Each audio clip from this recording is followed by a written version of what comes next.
What is up, everyone? It's Common Engineer.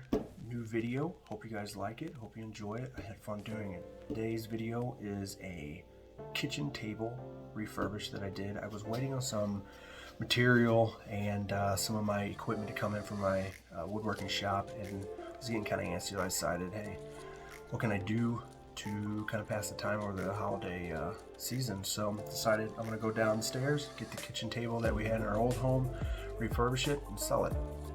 Refurbish it and sell it. This video, a lot of learnings, a lot of things that I will not do the same, a lot of things that I found out were actually pretty good while doing it. Took some advice from some people, some friends who have done this before, and kind of put that into play during this project. I enjoyed it. Hope you guys like it. If you have any suggestions or anything like that, go and put them in the comments. For anyone who has not subscribed to the channel, go ahead and press that subscribe button, as well as hit that bell notification so you guys can get notified when I post videos. Hope you guys enjoy it.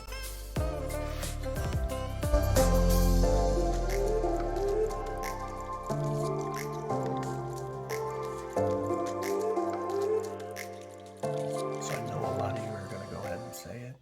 The table's not put together. That is correct. I actually sold this before I even finished it. The customer has to take it apart anyway, put it in their truck. Decided I will just leave it unassembled and it'd be a lot easier for them. So again, hope you guys enjoy it. Thanks.